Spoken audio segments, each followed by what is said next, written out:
पर आ गए हैं, प्रदर्शन कर रहे हैं। जबरन पकड़ पकड़ के ठूस ठूस के गाड़ी में भरा गया, वहां से हटा दिया गया। लोग इतना जबरदस्ती कपड़ा फाड़ते हैं लड़कियों का, ऐसा टच करते हैं लोग, बहुत गंदे से लड़कियों का। वो तो एक सर शराब पी कर रहे थे सर, शराब पी के लड़कियों का छूना। कब वो रिपोर्ट आएगा ये कहा नहीं जा सकता।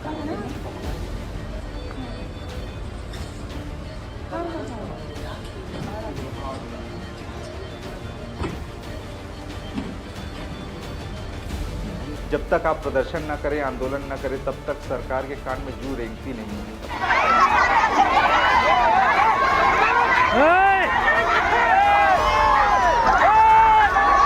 और ऐसे में ये लोग टूटा में, रायपुर में लगातार धरना दे रहे हैं, महीनों से धरना दे रहे हैं। अलग अलग मंत्रियों के पास जा रहे हैं, रायपुर सिटी में आकर ये लोग आंदोलन कर रहे हैं, लेकिन बावजूद इसके कोई ठोस नतीजा निकलता नहीं दिख रहा है।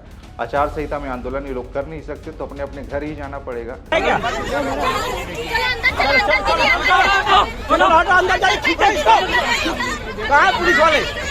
छत्तीसगढ़ में इन दिनों जो सबसे बड़ी चर्चा के केंद्र में है ना, और सबसे ज़्यादा जो आंदोलनरत हैं, वो है बीएड बर्खास्त सहायक शिक्षक।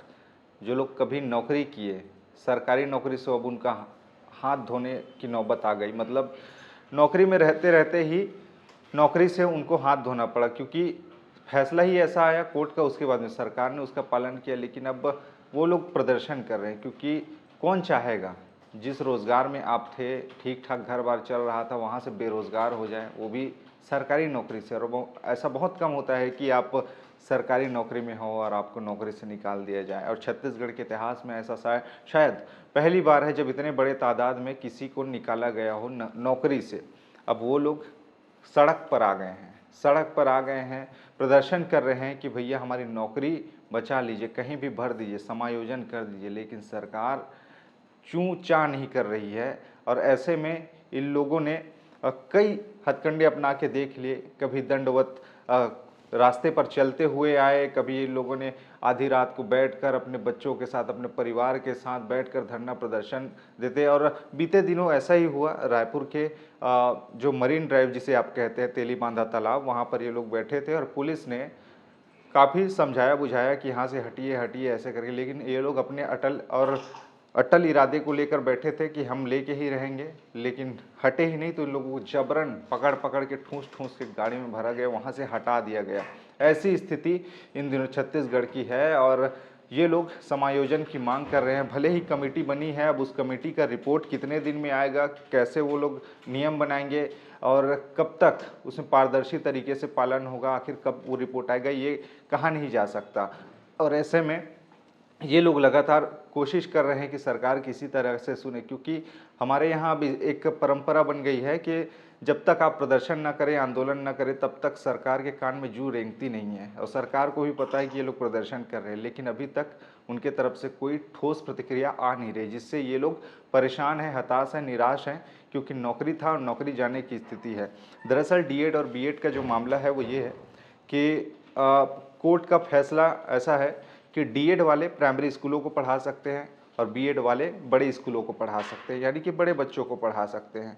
लेकिन एनसीटी का जो एक गजट आया उसमें मेंशन था कि एक ब्रिज कोर्स कर लीजिए, उसके बाद में आप उसमें पढ़ा सकते हैं, मतलब आप पात्र हो सकते हैं। क्योंकि पहले प्राइमरी स्कूलों के लिए ज़्यादा वैकेंसी निकलती थी और डीएड वाले कम रहते थे, तो ऐसे में इन लोगों को भी पात्र माना गया कि ये लोग भी पढ़ा सकते हैं। और ऐसे में ये जब एग्ज़ाम हुआ 2023 में, नोटिफिकेशन आया, तो ये लोग साथ में बैठे, डीएड और बीएड वाले, और ये लोग पास हुए अच्छे नंबरों से, मेरिट में आ गए बीएड वाले, और ये लोग सहायक शिक्षक बन गए।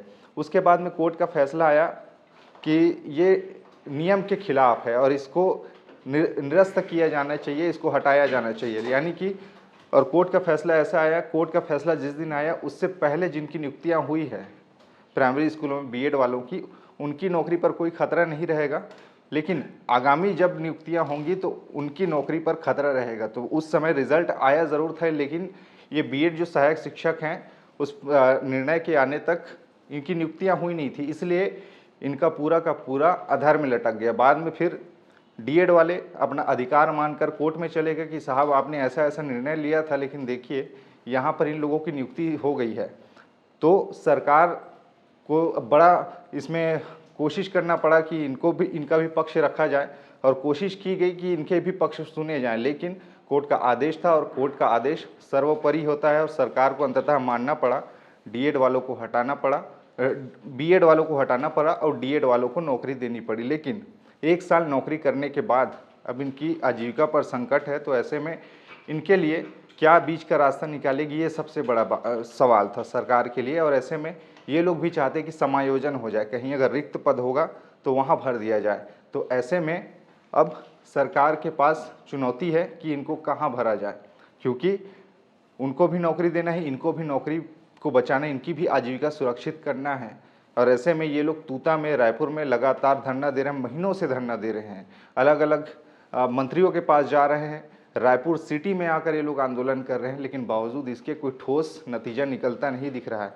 और बीती शाम जो हुआ इनके लिए किसी बुरे सपने से कम नहीं था, क्योंकि इन लोगों को पकड़ पकड़ के जबरन बच्चों को, जो महिलाएं हैं जो अपनी छोटी छोटी बच्चियों के साथ थी, बच्चों के साथ थी, उनको भी पकड़ पकड़ कर भरा गया, ठूसा गया गाड़ी में और उनको ले जाया गया। ऐसी स्थिति है इन दिनों।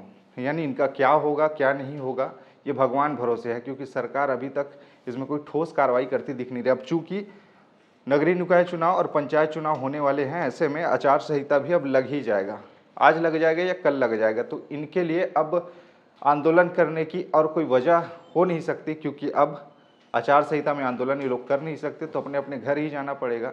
और बात वही है, फिर अब क्या होगा, क्योंकि 35 दिन आचार संहिता लगे रहेंगे और इस बीच में अब इनका जो कमेटी बना है, क्या वो फैसला देगी, कब लाएगी फैसला और कैसे इन लोगों की जो आजीविका है वो सुरक्षित होगी, ये देखने वाली बात होगी। ये पूरा का पूरा मामला उलझा हुआ है, सरकार के लिए भी असमंजस की स्थिति है, क्योंकि इतनी सारी चीज़ें हैं। डीएड वाले कह रहे हैं कि हमारी सूची अभी तक नहीं ला रहे हो, ये कह रहे हैं कि हमें समायोजन करो।